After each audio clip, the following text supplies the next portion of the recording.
좋아하는 것과 사랑하는 것의 차이. 좋아하는 것과 사랑하는 것은 사람, 사물 또는 활동에 대해 가질 수 있는 두 가지 다른 감정적 경험입니다. 좋아하는 것은 우리가 누군가 또는 무언가에 대해 갖는 긍정적인 느낌입니다. 우리가 누군가를 좋아할 때 우리는 그들과 함께 시간을 보내는 것을 즐기고 그들의 자질이나 특성을 높이 평가하며 일반적으로 그들 주위에서 기분이 좋습니다. 우리는 특정 음식, 음악, 영화 또는 취미를 좋아할 수 있습니다. 좋아하는 것은 종종 우리가 즐겁다고 생각하는 표면 수준의 기능이나 행동을 기반으로 합니다. 반면에 사랑은 누군가 또는 무언가에 대한 강한 애정, 보살핌 및 애착을 포함하는 더 깊은 감정적 연결입니다. 우리는 누군가를 사랑할 때 그 사람과 깊이 연결되어 있다고 느끼고 감정은 종종 강렬하고 복잡합니다. 우리는 가족, 애인, 가까운 친구 또는 애완동물을 사랑할 수 있습니다. 사랑은 종종 육체적, 정서적, 지적 매력의 조합에 기반합니다.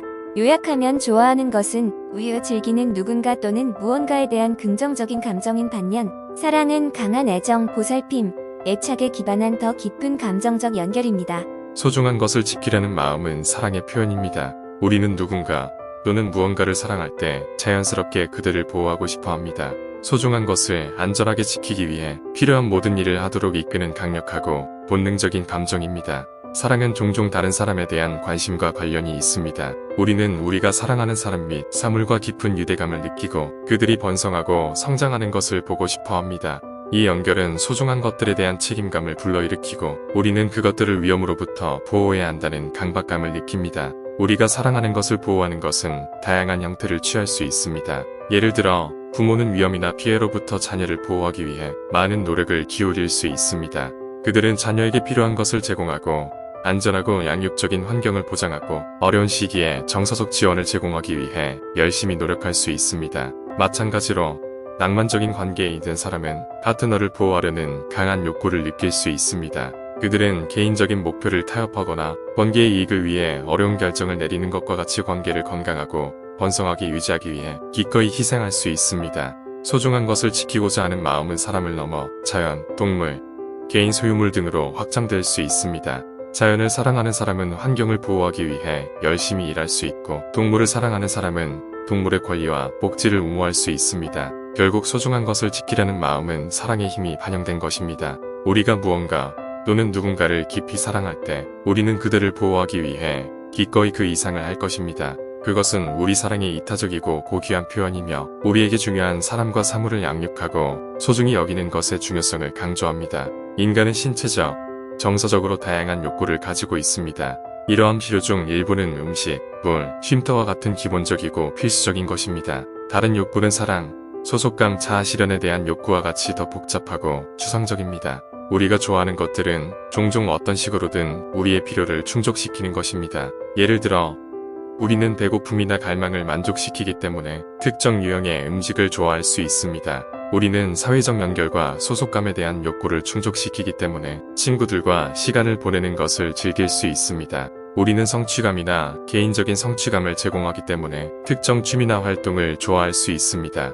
많은 경우에 우리가 좋아하는 것은 우리의 필요와 직접적으로 연결되어 있습니다. 예를 들어 자율성과 독립성에 대한 욕구가 강한 사람은 독립적으로 일할 수 있는 직업이나 취미를 좋아할 수 있습니다. 인정과 확인이 필요한 사람은 자신의 재능을 보여주고 다른 사람들로부터 칭찬을 받을 수 있는 활동을 좋아할 수 있습니다. 그러나 모든 좋아하는 것이 건강하거나 유익한 것은 아니라는 점을 인식하는 것이 중요합니다. 일부 개인적인 필요보다는 사회적 압력이나 문화적 규범과 같은 외부 요인에 의해 좌우될 수 있습니다.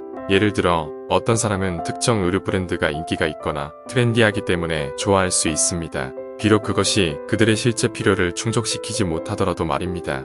또한 일부는 약물이나 알코올 중독과 같은 건강에 해롭거나 필요에 의해 유발될 수 있습니다. 이런 경우 우리가 좋아하는 것이 실제로 우리의 신체적 또는 정서적 안녕에 해로울 수 있습니다. 전반적으로 우리가 좋아하는 것들은 종종 우리 개인의 필요와 욕구를 반영합니다. 우리가 좋아하는 것과 그들이 만족시키는 필요를 이해함으로써 우리는 우리 자신과 우리를 움직이는 것이 무엇인지 더 깊이 이해할 수 있습니다. 우리의 가치와 필요에 부합하는지 확인하고 장기적으로 해롭거나 성취되지 않을 수 있는 좋아하는 것에 지나치게 집착하지 않도록 우리가 좋아하는 것을 비판적으로 검토하는 것이 중요합니다. 끝으로 예수님의 사랑에 대해 논하겠습니다. 예수님의 사랑은 기독교의 핵심 주제 중 하나입니다. 성경에 따르면 예수님의 사랑은 이타적이고 무조건적이며 모든 것을 포괄합니다. 그분은 그의 가르침과 행동, 그리고 궁극적으로 십자가에서의 희생을 통해 이 사랑을 나타내셨습니다. 예수님의 사랑은 무조건적인 사랑을 의미하는 헬라어 용어인 아가페 사랑으로 종종 묘사됩니다. 이 사랑은 이타심과 희생적 성격이 특징입니다. 예수님은 다른 사람을 자신과 같이 사랑하는 것의 중요성을 강조하신 그의 가르침을 통해 이러한 유형의 사랑을 보여주셨습니다. 예수님의 사랑은 특정 그룹의 사람들에게만 국한되지 않았습니다. 그분은 사회적 지위, 민족 배경에 관계없이 모든 사람에게 사랑과 동정심을 나타내셨습니다. 그분은 죄인을 환영하고 병든 자를 고치고 배고픈 자를 먹이시고 행동으로 그분의 사랑을 나타내셨습니다. 예수님의 사랑의 궁극적인 증거는 십자가에서의 희생이었습니다. 기독교 신앙에 따르면 예수는 인류의 죄를 지불하기 위해 기꺼이 십자가에서 죽었습니다.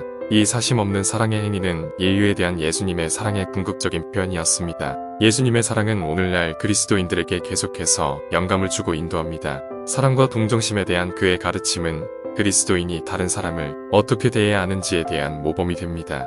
그리스도인들은 예수께서 지상에 계실 때 그러하셨던 것처럼 이웃을 자기 몸과 같이 사랑하고 모든 사람에게 연민을 나타내도록 부름받았습니다. 요약하면 예수님의 사랑은 이타심, 무조건적인 본성, 모든 것을 포괄하는 범위로 특징 지어집니다. 그것은 예수님의 가르침과 행동, 그리고 궁극적으로 십자가에서의 희생을 통해 입증됩니다. 이 사랑은 오늘날 그리스도인들에게 계속해서 영감을 주고 인도하며 예수님이 하신 것처럼 다른 사람들을 사랑하고 섬기도록 상기시켜줍니다. 우리는 좋아하는 것과 사랑하는 것을 구분할 줄 알고 사랑에 대해 의미를 분명히 해석할 수 있을 때 비로소 다른 누군가에게 이용당하거나 피해 입는 것을 막을 수 있고 온전히 누군가를 사랑할 수 있습니다.